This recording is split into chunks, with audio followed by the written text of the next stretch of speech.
Estar aqui. Amém. Amém. Maravilha. Louvado seja o nome de Jesus. Deus colocou no meu coração uma palavra que ela cabe tanto para a igreja como para quem ainda não se converteu a Cristo. É uma palavra que ela é parte evangelística, uma palavra híbrida, né? Ela é evangelística, mas ela também é doutrinária. Então, domingo passado, o pastor Odilon pregou sobre a porta, né? A Aurinete veio e pregou na quarta-feira sobre o caminho. E hoje nós vamos falar sobre os dois destinos. E eu quero que você abra a sua Bíblia em Lucas, capítulo 23. Lucas, capítulo 23.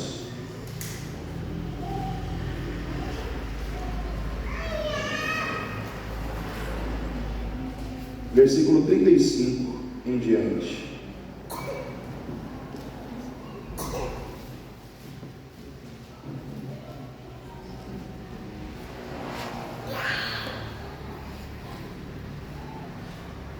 Lucas 23, 35 em diante.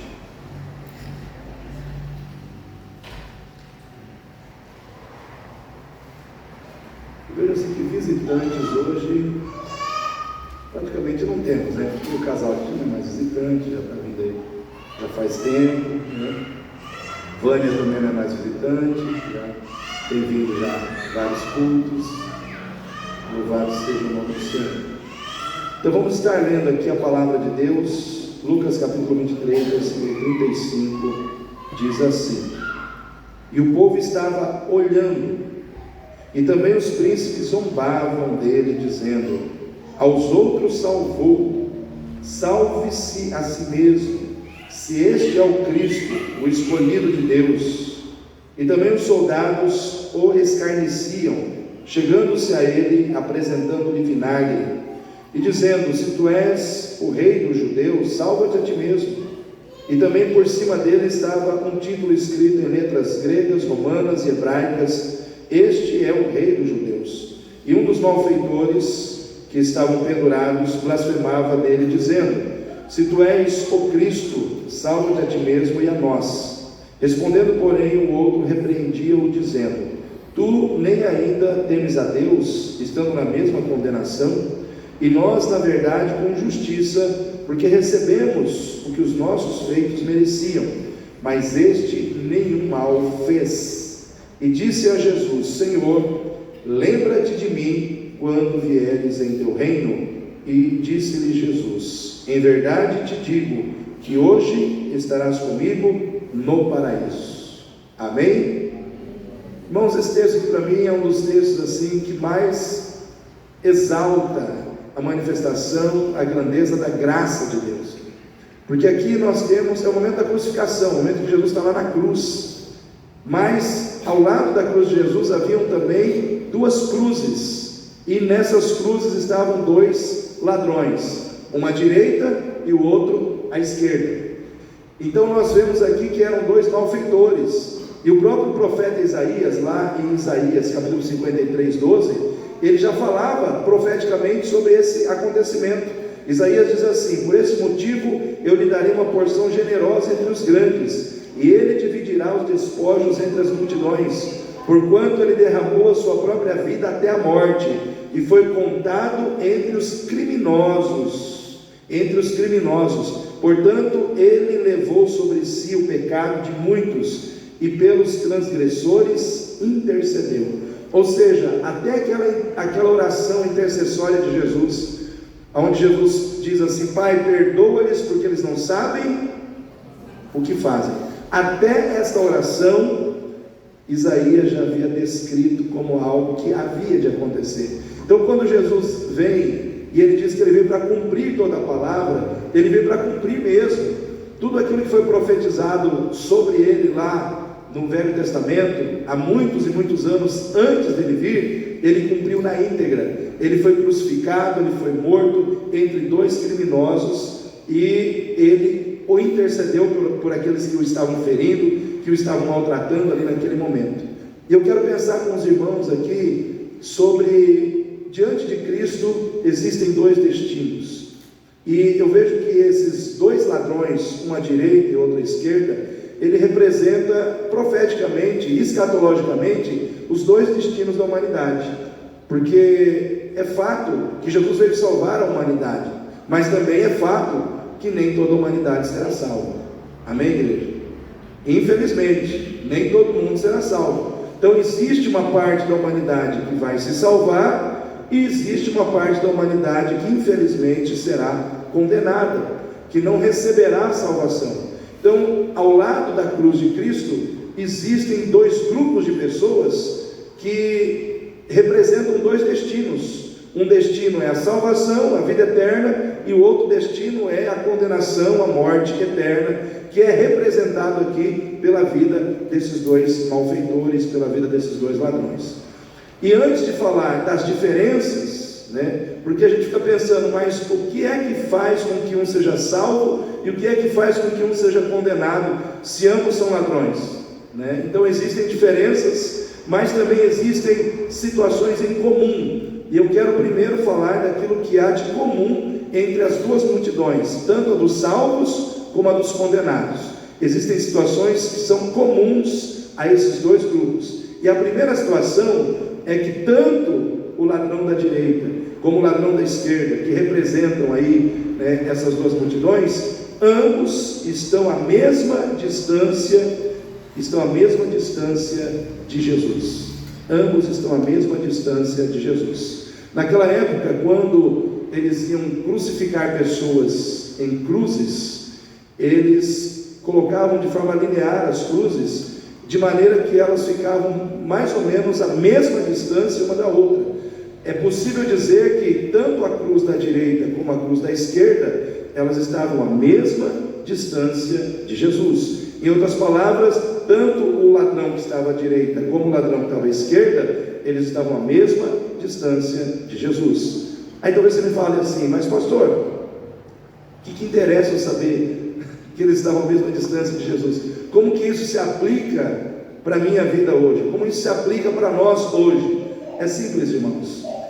Eu quero dizer, usando o exemplo desses dois ladrões, dizendo que eles estão à mesma distância de Jesus, para mostrar que moralmente, eticamente, espiritualmente, tanto o perdido como o salvo, eles estão à mesma distância de Jesus. Ou seja, Jesus não está mais perto de um ou mais longe do outro. Jesus está próximo de todos.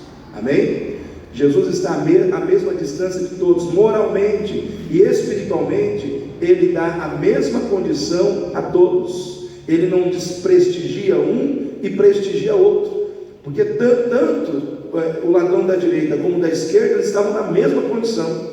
Não tinha favorecimento algum, eles estavam na mesma situação, eles tinham a mesma condição de ver Jesus, de ouvir Jesus, eles estavam à mesma distância de Jesus. E a Bíblia nos diz, irmãos, teologicamente falando, que todos os seres humanos, independente da nossa classe social, se somos de classe alta, de classe média, de uma classe mais baixa financeiramente falando, todos nós estamos à mesma distância de Jesus.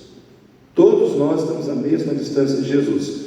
Por exemplo, se você abre a sua Bíblia em Romanos, capítulo 3, não sei se o Davi está lá para me auxiliar nesse momento. A gente vai abrir aqui alguns textos. Romanos, o primeiro deles é Romanos 3, 10 a 12. Romanos 3, 10 a 12. Então, eu vou estar lendo aqui na minha Bíblia, Romanos 3, 10 a 12. Lá, como está escrito: não há um justo, nenhum sequer. Não há ninguém que entenda, não há ninguém que busque a Deus. Todos se extraviaram e juntamente se fizeram inúteis. Não há quem faça o bem, não há nem um só. Então esse é o primeiro texto. O segundo texto é Romanos 3, 23. Romanos 3, 23. Romanos 3, 23. Porque todos, olha só, todos pecaram e destituídos estão da glória de Deus, sendo justificados, presta atenção nessa palavra, gratuitamente pela sua graça, pela redenção que há em Cristo Jesus. Então esse texto aqui está dizendo que todos pecaram. Não tem ninguém que não seja pecador. Todos são pecadores. Todos pecaram. A Bíblia diz que não há um justo sequer. Não há ninguém que faça o bem.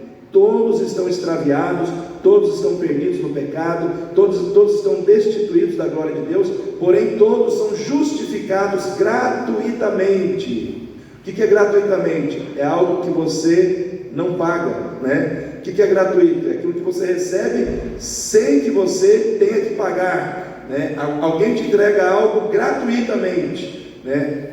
Quando você recebe algo gratuito, Ricardo, sem pagar alguma coisa? Não está em você o pagar. Gratuito é aquilo que você recebe de graça, mas que alguém teve que pagar. Sim ou não, irmãos? Por exemplo, qual é o seu nome, irmão? Gabriel, uma dupla de Gabriéis aqui, né? Eu vou lá na loja, compro uma camisa laranja para você e te dou. Aí você vem com ela no culto, né? Como você está hoje, vamos supor que seja um presente. Você pagou por ela? Quem pagou? Eu. Então, olha, está começando a entender. Então, gratuito é aquilo que eu recebo, que alguém paga e me dá como presente. Então, isso tem muito a ver com a questão da salvação. Mas vamos adiante. Outro texto bíblico, Romanos 5,12. Esse aqui fala da condição universal de pecaminosidade do homem. Romanos 5,12. Olha só, portanto, por um homem entrou o pecado no mundo, e pelo pecado a morte, assim também a morte passou a todos os homens, por isso que todos pecaram. Então olha só, a Bíblia diz que por um só homem entrou o pecado no mundo, e com o pecado entrou a morte. Quem foi esse homem que trouxe o pecado a toda a humanidade, irmãos? Quem é, Gabriel? Adão. Em Adão, todos nós nos tornamos pecadores. Então, o pecado não é simplesmente algo errado que você pratica. O irmão ali mentiu, ele pecou. Tudo bem, ele pecou, mas não quer dizer que aquilo ali determina o seu estado de pecaminosidade. O pecado, ele é algo muito mais profundo na minha vida e na sua, né? Nós não cometemos pecado, nós somos pecadores, porque o pecado ele foi transferido para você, para mim, para todos nós em Adão. Quando Adão pecou, ele criou o pecado, e o pecado passou para cada um de nós como uma herança espiritual. Então o pecado na realidade é uma condição de existência humana na sua condição natural, ou seja, o ser humano na sua condição natural, ele é um ser pecador, ele é pecador. Mas pastor, tem lá eu faço mais coisas boas do que coisas ruins, eu sou uma pessoa que eu pago meus impostos, eu sou uma pessoa que eu ajudo todo mundo, se colocar na balança, eu faço muito mais coisas boas do que coisas ruins, mas você é pecador. Você é pecador. Mas pastor, sabe aquele fulano, aquela irmã, ou aquele irmão, aquela pessoa, né? Nem crente é uma pessoa que só faz coisa boa, só falta ser canonizada, de tão boa que é aquela pessoa, mas é pecador. É pecador. Por quê? Porque o pecado está nela ou nele, porque recebeu esse pecado de Adão. Chama-se pecado original. Por que original? Porque o pecado dá origem, né? Todos nós somos pecadores. E por que somos pecadores? Porque em Adão nós somos gerados. Todos nós somos descendência de Adão. Todos nós temos o homem adâmico. Todos nós temos a natureza adâmica. E com essa natureza adâmica está também o pecado em nossas vidas. Então, irmãos, nós precisamos entender que todos nós, independente de quem sejamos, todos nós somos pecadores, estamos à mesma distância do Senhor Jesus. Todos nós, em função do nosso estado de pecaminosidade, estamos à mesma distância do Senhor Jesus. Boas obras, irmãos, não salva ninguém. A Bíblia diz, lá em Efésios, capítulo 2, versículo 10, porque fomos criados em Cristo Jesus para as boas obras, as quais Deus, como é que está lá? Já foi colocado? Não foi colocado. Para que andássemos nelas. Efésios 2, 10. Porque somos feitura sua, criados em Cristo Jesus para as boas obras, as quais Deus preparou para que andássemos nelas. Porque existe um pensamento religioso assim: se eu fizer boas obras, eu vou para o céu. Se eu fizer caridade, se eu ajudar os pobres, se eu fizer isso, se eu fizer aquilo, se eu for justo, se eu for honesto, se eu fizer boas obras, eu vou para o céu. Engano, irmãos, engano, porque boas obras é obrigação de todo ser humano fazer. Deus nos criou para sermos bons, Deus nos criou para fazermos coisas boas, mas isso não apaga o seu pecado. Você faz coisas boas, você faz um caminhão de boas obras e continua pecador. Você faz um caminhão de boas obras e continua com pecado na sua vida. Mas pastor, e as boas obras são importantes? Claro que são. Quando você faz boas obras, quando você faz caridade, quando você ajuda, quando você faz doação, você está fazendo uma ação social que está promovendo o bem onde você está. Mas na eternidade é diferente, né? O que você faz de bom aqui na terra, repercute aqui na terra, ajuda pessoas aqui na terra, promove o bem em favor de pessoas aqui na terra. Mas se você começar a pensar que aquilo que você está fazendo vai te levar para o céu, você começa a dar um tiro espiritual no seu próprio pé, porque você começa a anular na sua vida a graça de Deus. Por quê, pastor? Porque à medida que você começa a achar que você é bom, à medida que você começa a achar que você é uma pessoa boa, porque faz coisas boas, você começa a tirar do seu entendimento o reconhecimento que você precisa de um Salvador, porque você começa a achar que você está salvo pelas suas próprias obras, ou pelo seu próprio mérito. Então você começa a dizer não para a graça de Deus, porque você não se sente pecador. Você não se sente em dívida com Deus, você não se sente em pecado. E esse é o problema de muita gente hoje. Tem muita gente hoje que não se sente pecador. Não, eu não sou pecador. Irmãos, todos nós somos pecadores, né? Todos nós temos o pecado presente em nossas vidas. Todos nós estamos à mesma distância de Jesus. Todos nós estamos à mesma distância de Jesus em função do nosso pecado, né? Nosso pecado não se resolve com boas obras, o nosso pecado não se resolve com penitência, o nosso pecado não se resolve, irmãos, com nada dessas coisas que muitas vezes as pessoas acreditam que resolve. A única coisa que resolve o nosso pecado é o sangue de Jesus. Amém? É o sangue, é o sangue. Quando você se coloca debaixo do sangue, o sangue de Jesus te purifica de todo pecado. Porque o pecado ele não é compensado, o pecado ele é purificado. Amém, igreja? Se eu pudesse compensar o meu pecado, para cada coisa ruim que eu fizer, eu vou fazer uma coisa boa. Então eu começo a ser, o Larson sabe o que eu vou falar, a lei das partidas dobradas, né? Que é para cada débito, um crédito do mesmo valor, aí zera tudo, né? Se eu pudesse fazer isso, eu mesmo me salvaria. Sim ou não, irmãos? Eu precisaria de um salvador? Não, eu me salvo, porque para cada coisa ruim que eu faço outra coisa boa, eu mato e resolvo o meu problema. Mas não é assim, porque pecado ele não foi feito para ser compensado. O pecado ele só pode ser purificado, e o que purifica o pecado é o sangue de Jesus. Amém? Então todos nós, todos os pecadores, e aqueles dois homens representam a humanidade perdida nos seus pecados. Todos os pecadores, seja da direita, seja da esquerda, todos estão à mesma distância de Jesus em relação às suas questões éticas, em relação às suas questões morais. Segundo, outro ponto em comum: todos os pecadores da direita ou da esquerda estão à mesma distância do amor de Jesus. Jesus não ama mais uns e menos outros. Jesus ama todos igual. Fala para o seu irmão aí: Jesus te ama como Ele me ama. Jesus ama todo mundo igual. Ele ama a Diva igual Ele ama a Eli. Ele ama o Larson da mesma forma que Ele ama o Ricardo.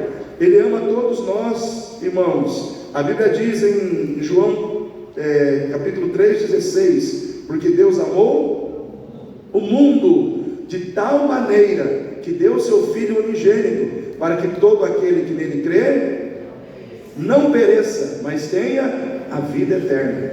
Está dizendo o seguinte, irmãos, que Jesus amou o mundo inteiro. Mas pastor, o mundo inteiro não será salvo. Por quê? Porque não depende só de quem ama, depende de quem crê. A Bíblia diz, porque Deus amou o mundo de tal maneira que deu o seu Filho unigênito para que todo aquele que nele crê. Aí é contigo, irmão. A parte de Deus foi amar, dar o seu Filho unigênito, que a palavra unigênito significa único da espécie, não tem outro como Jesus. Ah, mas Jesus não é igual a Maomé, Jesus não é igual a Buda, não, irmãos, Jesus está em outro patamar. Maomé, Buda, todos tiveram pai, tiveram mãe, todos foram gerados através de um ato sexual natural entre um homem e uma mulher. Jesus não, ele foi gerado pelo Espírito Santo, amém?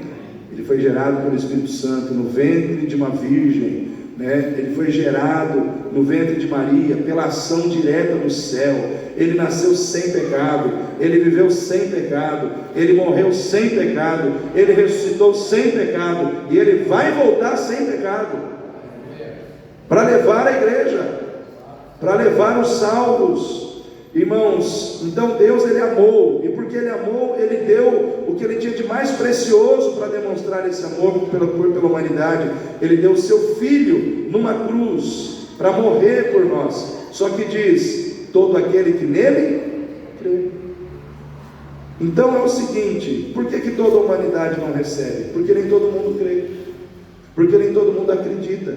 Eu posso ficar aqui pregando 1 hora, 2 horas, se você não crê, a salvação não entra na tua vida. A salvação entra na tua vida pela fé, né? A Bíblia diz, pela graça sois salvos, por meio da fé. A graça é a parte de Deus. O que é a graça? É Jesus vindo, é Jesus morrendo numa cruz, é Jesus pagando com o seu sangue os nossos pecados e nos entregando de graça salvação. Aí eu caio no exemplo do Gabriel. Salvação é um ato da graça de Deus. Assim como eu dei o exemplo que eu comprei uma camisa e dei para ele, mas eu paguei, a salvação é assim. Jesus foi para a cruz, derramou o seu sangue, pagou com sangue a nossa salvação, pagou os nossos pecados. Aí ele vem para o Gabriel e fala, Gabriel, eu paguei todos os seus pecados, você me recebe? Aí a responsabilidade fica com o Gabriel. Se o Gabriel falar, sim, Senhor Jesus, eu reconheço que o Senhor pagou na cruz os meus pecados, e eu aceito essa salvação que o Senhor me dá de graça, porque eu creio. Aí o que acontece? A salvação entra na vida dele, porque pela graça sois salvos por meio da fé. A parte de Deus é a graça, e a fé é a parte de quem? É nossa.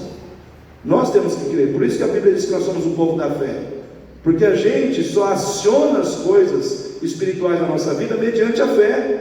É pela fé. Eu tenho que crer em Jesus, eu tenho que crer no poder que é no sangue de Jesus, eu tenho que crer que se eu aceitar Jesus a minha vida vai mudar, eu tenho que crer que se eu aceitar Jesus o meu nome vai ser escrito no livro da vida, e eu vou ser cidadão do céu.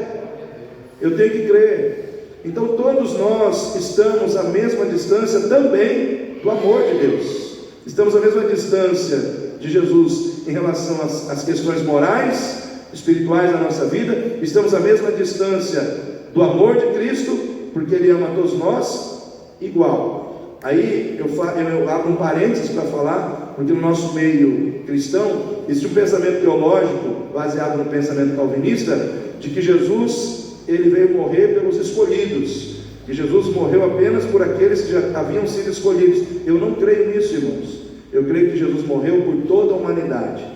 E creio que essa predestinação, que muitas vezes é pregada através da teoria do calvinismo, ela na realidade é fruto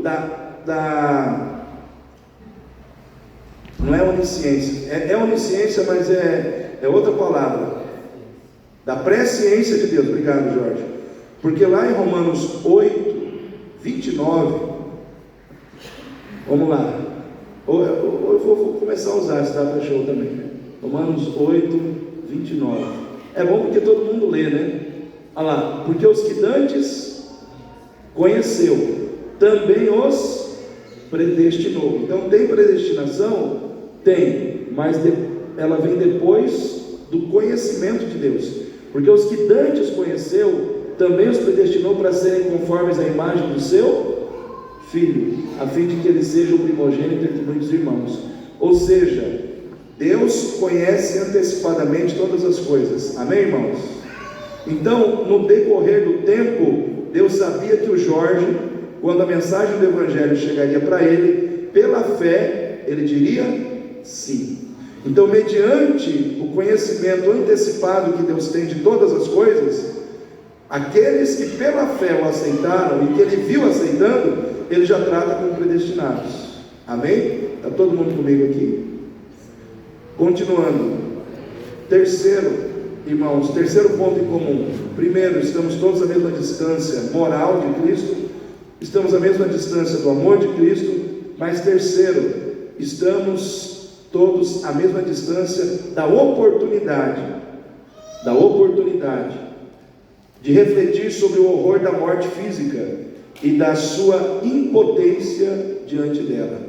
Irmãos, a morte é algo desagradável, sim ou não? Quando você vai num velório, é triste você ver as pessoas chorando. E olha que eu já fui em muitos velórios, já fiz muitos sepultamentos de pessoas jovens, de pessoas idosas, de tudo que é tipo, pessoas que morreram por acidente, pessoas que morreram por doença, pessoas que morreram por idade avançada, enfim. Eu sei que é um momento que traz dor, traz choro, porque, via de regra, as pessoas se apegam à pessoa e não querem se desprender muitas vezes daquela pessoa. Sim ou não, irmãos? Mas a morte nunca foi plano de Deus para a nossa vida. A morte é uma consequência do pecado. É uma consequência do pecado, né? Como nós lemos lá atrás, porque por um só homem entrou o pecado, e pelo pecado entrou a morte no mundo. Mas a morte, ela precisa estar presente na nossa vida para que a gente possa entender a nossa impotência, para que a gente possa se entender impotente, e na nossa impotência a gente possa procurar em Deus aquilo que nós não podemos fazer por nós mesmos. Porque diante da morte, nenhum recurso humano funciona. Toda a capacidade humana, seja ela científica, filosófica, intelectual, financeira, diante da morte, todo recurso humano não tem poder algum. Por exemplo, se eu falar Elon Musk, Jeff Bezos, o dono da Microsoft, Bill Gates, eles podem ser considerados os homens mais poderosos, os homens mais ricos do planeta. Eu pergunto, com todo o dinheiro deles, eles podem impedir a morte? Ou seja, irmãos, quando se trata de morte, não tem ser humano que sobressaia sobre o outro. Tanto o homem mais rico do mundo, como o homem mais pobre do mundo, todos vão morrer. Todos são impotentes diante da morte. E eles, tanto o ladrão da direita, como da esquerda, naquele momento, eles estavam ali na cruz, esperando o que, irmãos? A morte, né? Imagina você pregado numa cruz, o que você acha que vai vir? A morte. Então, ambos estavam à mesma distância da oportunidade de refletir sobre a morte e tomar uma decisão mais acertada possível no campo da fé. Ambos estavam naquela situação. E aqui esse texto nos deixa bem claro que diante da impotência humana em relação à morte, a solução não está na mão dos homens, a solução está nas mãos de Deus. A solução para a morte não está na sua mão, nem na minha mão, está nas mãos do Senhor Jesus, porque Ele é o Senhor da vida e da morte. Ele morreu, Ele ressuscitou, Ele está vivo e Ele dá vida a quem nele crê. Então eles estavam na mesma situação, e esses dois homens tiveram a oportunidade de serem confrontados com o amor de Deus, com a questão da morte, com a sua imoralidade, ou com a sua falta de moralidade, para que eles pudessem tomar a melhor decisão possível em relação às suas vidas. Porém, um decidiu de de uma maneira que trouxe salvação, e o outro decidiu de uma maneira que trouxe condenação. E agora, talvez você me pergunte, mas pastor, por quê? Porque aí existem as diferentes posturas, né? E a gente vai falar dessas questões que envolvem as diferentes posturas de cada um. Então, eu vou colocar aqui o ladrão da esquerda como o ladrão que se perdeu, como o ladrão que foi condenado, como o ladrão que perdeu a salvação. Mas pastor, o texto não diz se é da esquerda ou se é da direita. É verdade, irmãos, não fala se é da direita ou se é da esquerda.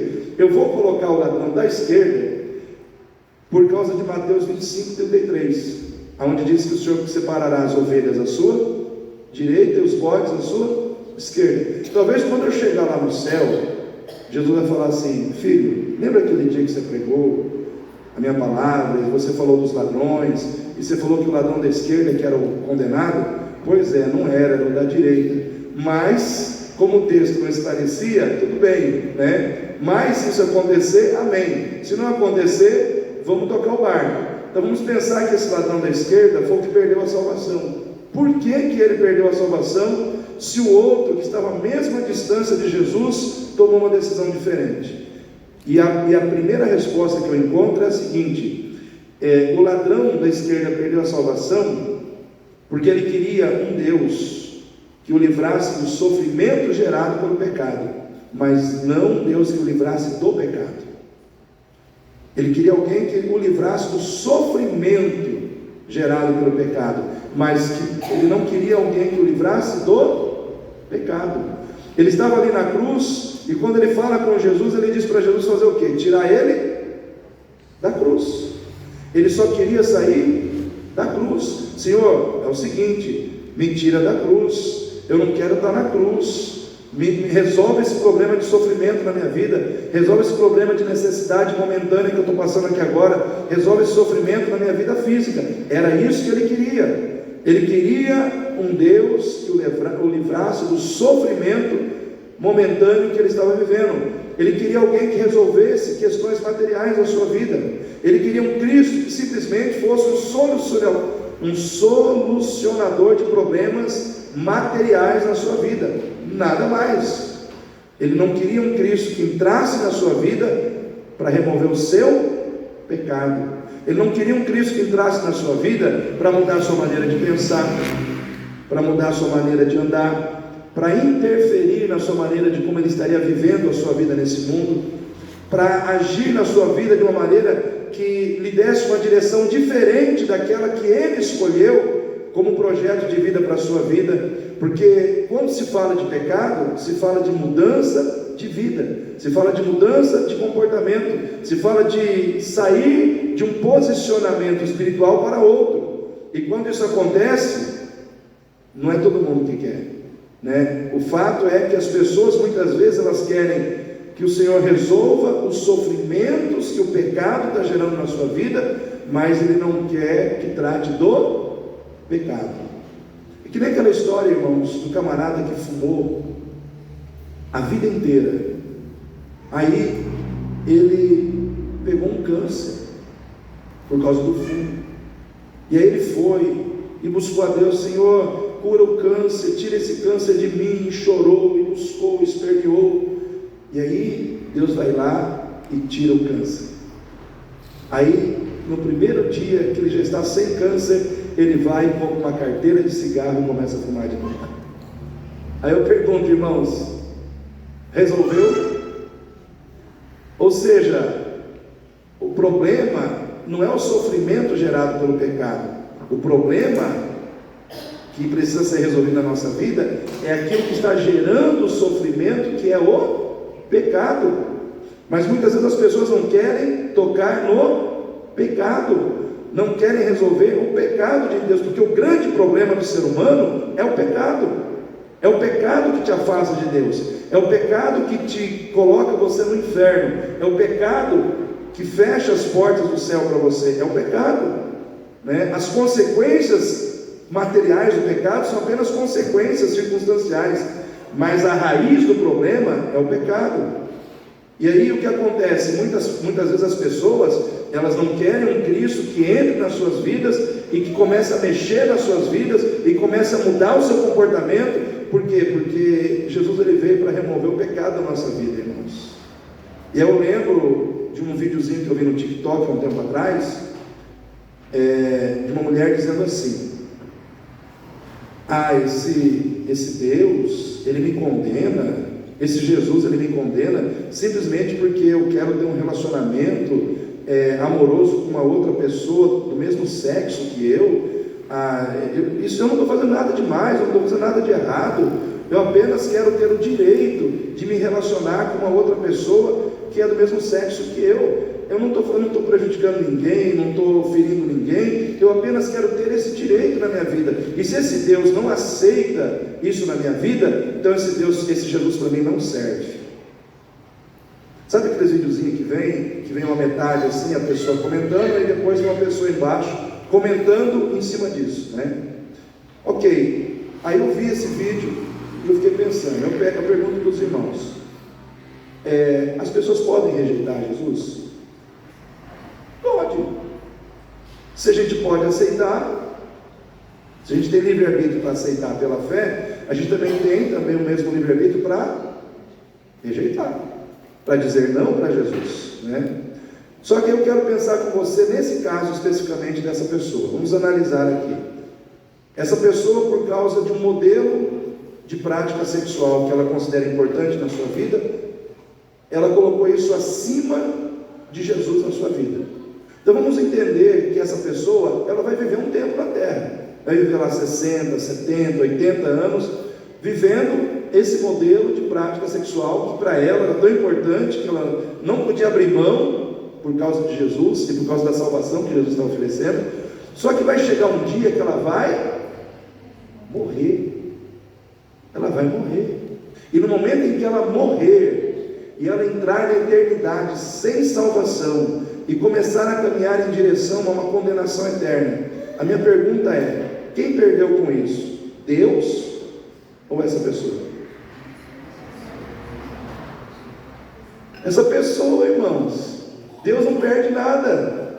Os irmãos estão entendendo? Deus não perde nada. Quem perdeu foi ela, porque ela colocou uma situação que aos olhos de Deus não é certo, de acordo com a sua palavra, mas para ela era tão importante que ela não podia abrir mão. Então, quando se trata de pecado, abrir mão do pecado por Jesus é difícil, porque às vezes as pessoas estão sofrendo, passando por uma cruz de dificuldade, uma cruz de problema, para que ela possa abrir os olhos para o fato de que ela precisa resolver o seu pecado com Deus. Mas muitas vezes a pessoa ela prefere continuar no pecado, ela prefere ficar com o pecado do que aceitar o Salvador. E aí eu penso assim, irmãos, nós vivemos num mundo dentro do qual nós somos influenciados 24 horas por dia. E o diabo, ele fala com todos nós todos os dias, sabia? O diabo, ele fala comigo, com você. Mas como, pastor? Ele fala através das ideologias, ele fala através dos programas de entrevista que passam na televisão, cuja maioria é voltada para propagar ideologias do marxismo cultural, que hoje é pregado no mundo, no sentido de levar você a se afastar da fé, se afastar de Deus. E aí o que acontece? A mente do ser humano, ela vai ficando confusa, e o ser humano ele vai criando, irmãos, dentro de si, um entendimento distorcido de Deus. Presta atenção, um entendimento distorcido da pessoa de Deus e da sua relação com Deus. E as pessoas começam a idealizar um Deus que tem que obedecer a sua concepção de certo e de errado. Um Deus que não tenha concepções próprias de certo e de errado, mas que aceita as nossas concepções de certo e de errado para atender os nossos interesses, para atender os nossos prazeres, para atender os nossos modismos. Um Deus que nunca faça exigências, mas que seja sempre pronto a cumprir as nossas exigências. Um Deus que não tenha vontade própria, mas um Deus que se submeta às nossas vontades, por mais absurdas que elas possam ser. Um Deus que não tenha personalidade, um Deus que não possa definir para nós o que é certo e que não possa definir para nós o que é errado, mas que simplesmente diga amém para nós, porque Ele nos ama, e porque Ele nos ama, Ele tem que aceitar a gente do jeito que a gente é. Então eu vejo que hoje esse apelo, ele está fluindo no coração de muitas pessoas do mundo. Talvez esse seja um dos maiores enganos que nós estamos vivendo hoje, essa frase que diz que Deus tem que nos aceitar porque Ele nos ama, Ele tem que nos aceitar do jeito que a gente é. Deus não te aceita do jeito que você é, Deus te aceita do jeito que você está. Amém, igreja? Deus te aceita do jeito que você está. Se você está nas drogas, Ele te aceita. Se você está na prostituição, Ele te aceita. Se você está na homossexualidade, Ele te aceita. Se você está perdido no fumo, no cigarro, na bebida, Ele te aceita. Mas a partir do momento que Ele te aceita, Ele não vai deixar você nas drogas, Ele não vai deixar você na prostituição, Ele não vai deixar você no álcool, Ele não vai deixar você no fumo. Amém? Por quê? Porque a intenção de Deus é transformar você numa nova criatura. Por isso que a palavra de Deus diz que aquele que está em Cristo, as coisas velhas, tudo se fez novo. Ou seja, se Deus aceitasse você do jeito que você é, não precisava Jesus vir. Sim ou não? Ele aceita você do jeito que você é, então para que Jesus vai vir e morrer numa cruz? Se Ele te aceita do jeito que você é. Então Jesus não aceita você do jeito que você é, Jesus te aceita do jeito que você está. Mas a partir do momento que você entrega a sua vida para Ele, Ele vai mudar o seu estado de vida, Ele vai transformar você. Estou na pornografia, pastor, não aguento, eu tenho que ver. Ele arranca isso de você. Pastor, eu tenho meu negócio é a canjibrina, pastor, é o álcool. Jesus arranca o álcool de você. Mas você tem que deixar Ele entrar. Você só tem que deixar Ele entrar na sua vida, né? Porque, irmãos, falar que a gente faz parte de uma igreja é moleza. Isso um monte de gente faz. A gente tem que deixar Jesus mudar a nossa vida para a gente viver a realidade de ser uma nova criatura, de ser uma nova pessoa, de viver uma vida diferente, irmãos, daqueles que estão vivendo no pecado. Porque qual é a diferença de quem está em Cristo e de quem está no pecado? Quem está no pecado, o pecado domina o coração da pessoa. O pecado é uma força espiritual que faz você ver prazer no erro. A pessoa sabe que aquilo ali é errado, sabe que aquilo ali não é de Deus, mas o prazer está ali, e o coração dela fica preso naquele prazer. Mas quando Jesus entra na sua vida, Ele quebra esse laço, e você começa a sentir prazer naquilo que é de Deus. Você não se torna uma pessoa perfeita do dia para a noite, né? Mas o seu coração começa a mudar de direção. Antes você estava caminhando para cá, o seu coração começa a querer caminhar para cá. Mas você erra, vai errar, vai dar tropeção, vai dar. Por quê? Porque, irmão, durante muito tempo da nossa vida a gente aprendeu a viver de forma errada. Não é que de um dia para a noite a gente vai viver de uma forma totalmente correta, 100%, mas é um processo de libertação. Mas tem que começar.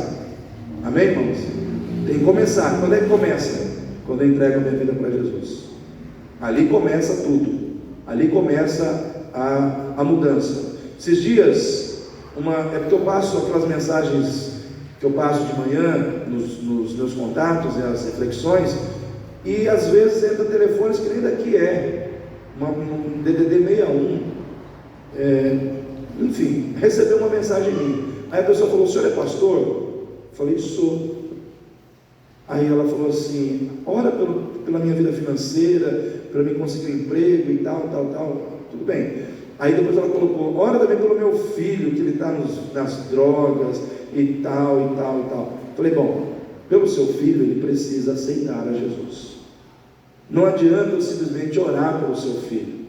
É preciso que ele ouça a mensagem da salvação e que ele entregue a vida dele para Jesus, porque sem Jesus não tem libertação. Não tem. Só eu orar daqui não vai resolver. Quem resolve o seu filho, quem resolve a vida do seu filho é Jesus. Então nós precisamos entender que toda a libertação, todo o processo de cura, todo o processo de restauração da nossa vida, depende de uma decisão nossa que vai definir tudo: Cristo como Senhor e Salvador. Amém? Amém, irmãos? Amém. Então, nós precisamos ter esse entendimento. Esse ladrão, ele perdeu a salvação por quê? Porque ele queria um Jesus para resolver problemas momentâneos. Ele não queria um Jesus que entrasse na vida dele e mudasse espiritualmente a sua vida. Não era essa a preocupação dele. A preocupação dele era sair da cruz. Era simplesmente sair da cruz. Ele perdeu a salvação, irmãos, porque ele queria viver um relacionamento com Deus baseado nos seus interesses materiais e pessoais, e não estava dando atenção àquilo que era espiritual.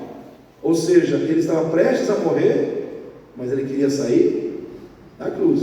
Ele não parou para pensar que ele poderia morrer. E se ele morresse, para onde ele iria? Para onde iria a sua alma? Ele não estava preocupado com isso, né? E hoje nós temos muitas vezes dentro da igreja pessoas que às vezes estão preocupados só com questões materiais: ganhar dinheiro, prosperar, trocar de carro, né, comprar uma casa nova, né, viajar, enfim, fazer um monte de coisa, tudo no aspecto material. Mas não estão preocupados com culto, não está preocupado com oração, não está preocupado com palavra, não está preocupado com os propósitos espirituais do reino de Deus que estão ligados à sua vida.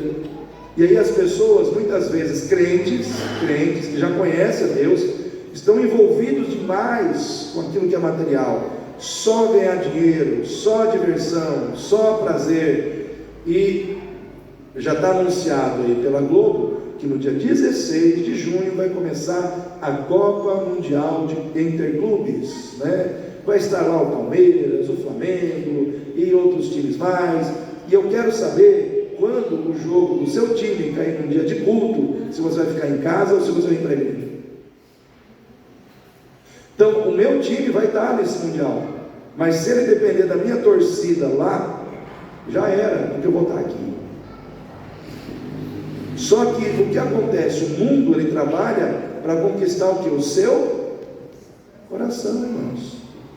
A televisão, os meios de comunicação, de entretenimento, os meios esportivos, a todo instante, se você liga, está ali chamando você: olha, você não pode perder isso, você não pode perder, vai ser legal demais, vai ser bom demais. Eu não estou dizendo que não é ruim, é claro que é bom, porque se fosse ruim, ninguém ficava preso lá, sim ou não, irmãos? Mas é aí que entra a renúncia, é aí que entra a renúncia, porque muitas vezes é prazeroso você assistir um jogo de futebol do seu time, e principalmente os homens sabem o que eu estou dizendo, né? Como para as mulheres é prazeroso outro tipo de situação. Mulher não gosta de futebol, via de regra, né? Via de regra, a mulher não gosta muito dessas coisas, mas tem lá os seus prazeres também. E quando nós temos que abrir mão disso pelo Senhor, aí sim Deus recebe aquilo como um ato de adoração, porque sabe que está doendo na gente. Amém, irmãos? Porque está doendo dentro da gente. O Senhor, Ele quer aquilo que dói, aquilo que para você abrir mão dói no seu coração, mas nós temos que fazer por amor a Deus, porque quando os cravos lá doeram, Ele não recuou, Ele olhou para você salvo e continuou firme. Doeu para Jesus, mas Ele foi até o fim por você. Nós, muitas vezes, é uma dorzinha emocional de deixar de assistir um programa, de deixar de assistir um jogo, mas às vezes o nosso coração está tão mundano que a gente não consegue abrir mão de coisas que não acrescentam nada na nossa vida, para dar a Deus, o Salvador da nossa vida, o nosso culto, a nossa adoração, né? Então nós precisamos colocar isso na balança, irmãos, e entender que nada nesse mundo vale o que Jesus vale para nós.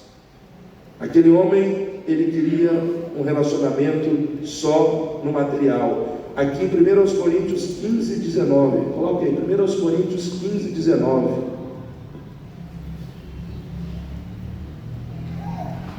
Olha só, se esperamos em Cristo só nesta vida, somos os mais miseráveis de todos os homens.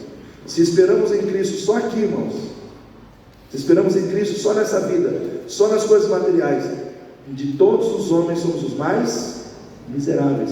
Tem outra versão que diz assim, que de todos os homens somos os mais dignos de lástima, porque a nossa esperança em Cristo não é para essa vida, é para a eternidade. Amém, queridos? É para a eternidade. Então nós precisamos colocar isso na balança. Terceiro, irmãos, aquele homem ele perdeu a sua salvação porque ele só conseguia ver Deus pela ótica do poder e da soberania, e não pela ótica do amor. Ou seja, quando aquele homem estava na cruz, ele olhou para Jesus, e Jesus estava sendo apresentado como Deus, sim ou não?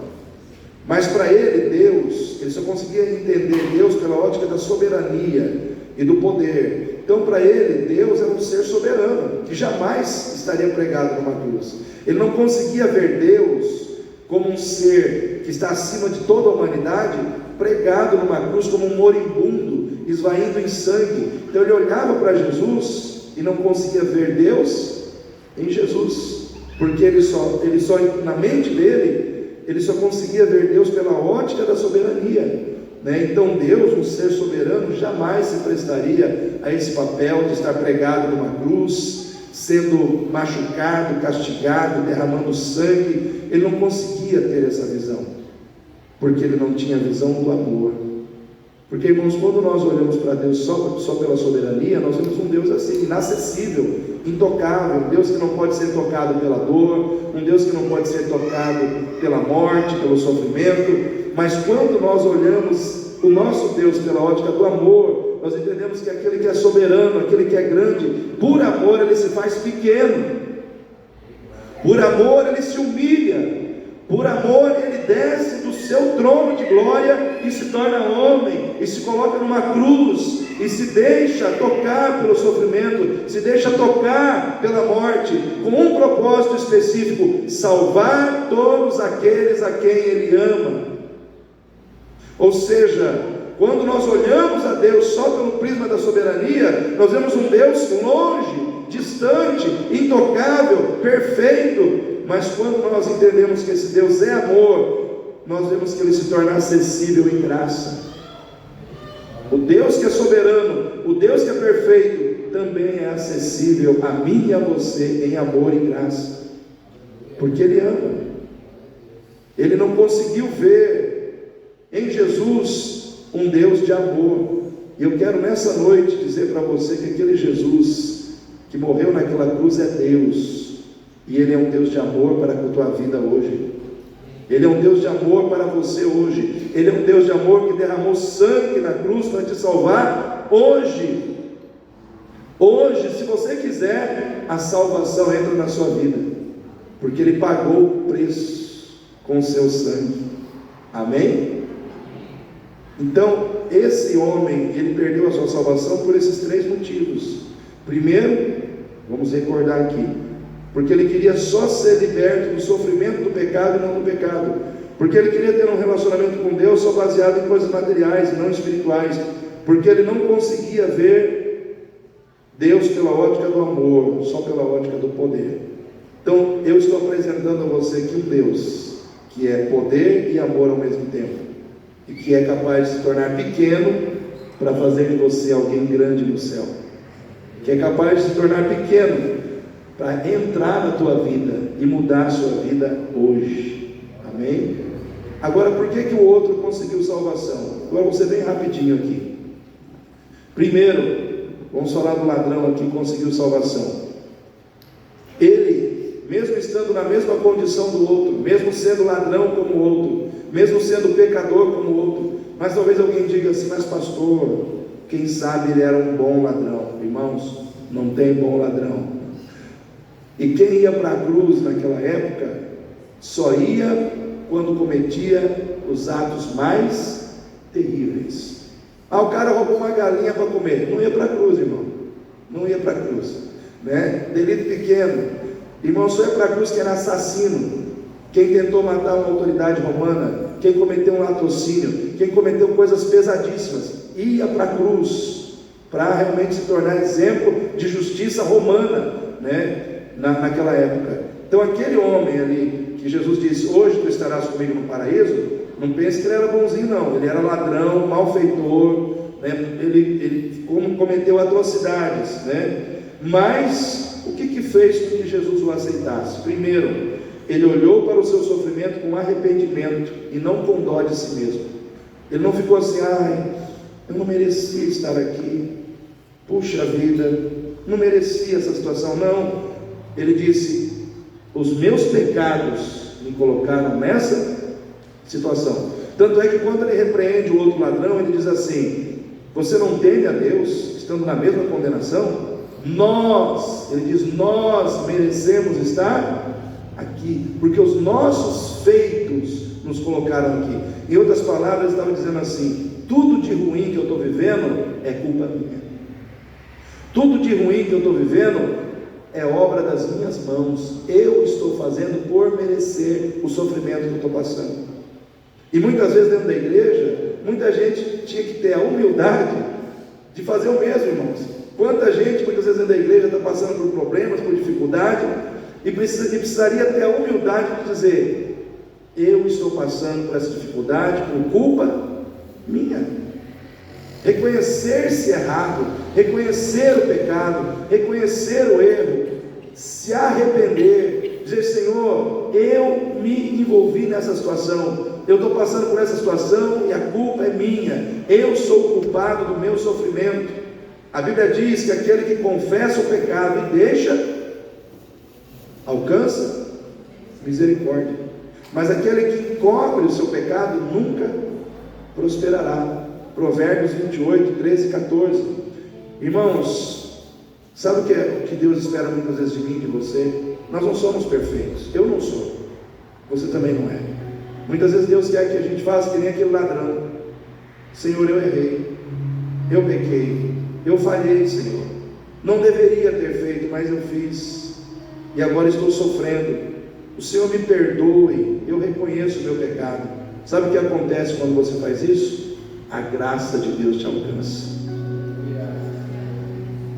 a graça de Deus é liberada sobre a sua vida, a misericórdia de Deus te cobre, Deus começa a agir em seu favor. Então a primeira atitude daquele ladrão foi de arrependimento: sou ladrão, reconheço que sou, né? Estou em pecado, reconheço-me pecador diante do Senhor. Segundo, ele apoiou a sua salvação não em quem ele era, mas em quem Jesus era. Ele olhou para si e viu que não tinha capacidade de se salvar, mas ele reconheceu que Jesus tinha. Eu quero dizer para você nessa noite, querido, você não consegue se salvar, você não tem como se salvar, mas Jesus tem. Jesus pode salvar você. Jesus tem todo o poder para te salvar, porque Ele é Salvador por excelência. Aquele homem colocou toda a sua confiança em Cristo. Ele disse: Senhor, lembra-te de mim quando entrares no teu reino. Senhor, eu não consigo me salvar, sou pecador, sou ladrão, então eu dependo da tua salvação, dependo que o Senhor me salve. E o Senhor o salvou. O Senhor o salvou. Irmãos, a salvação pela graça é uma salvação perfeita. Sabe por quê? Porque ela concede a todos a condição de se salvar, independente de onde você está. Se você está aqui na sociedade, vivendo tranquilamente, pagando as suas contas, você consegue se salvar. Se você está lá na prisão, no presídio de segurança máxima de Campo Grande, cometeu inúmeros delitos, mas você aceita Jesus como Senhor e Salvador da sua vida, a mesma salvação que você consegue aqui, aquele preso que está lá consegue lá. Porque não é por mérito, é por graça. Amém? Porque se fosse por mérito, Deus seria injusto, porque teria pessoas que teriam condição, por mérito, de conseguir salvação e outras não. Imagina um preso que está lá, nasceu num ambiente de podridão, nasceu num ambiente, irmãos, errado, e aprendeu só o que é errado. Ele estaria condenado, sim ou não? Mas pela graça de Deus ele pode ser salvo. E eu conheço ex-ladrões que são pastores hoje, ex-bandidos que são pastores, que são obreiros, que estão servindo a Deus hoje. Por quê? Porque um dia a graça de Deus entrou em seus corações. Essa graça está aqui hoje. Essa graça está no nosso meio, aleluia. Louvado seja o nome de Jesus. Terceiro, aquele homem foi salvo porque ele olhou para o seu sofrimento como uma oportunidade de consertar as coisas com Deus.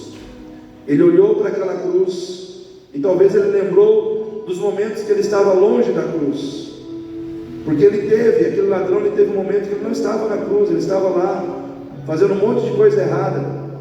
Ele poderia ter encontrado com Jesus antes, sim ou não, irmãos? Mas ele não buscou a Jesus. Quando tudo estava bem, ele não buscou a Jesus.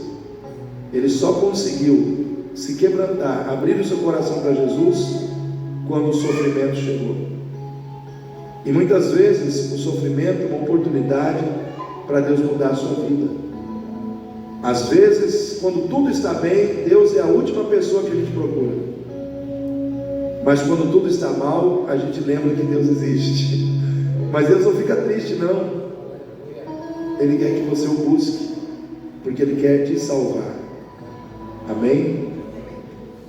Por fim, ele teve fé para acreditar que Jesus era rei de um reino eterno e entregou sua vida nas mãos de Jesus.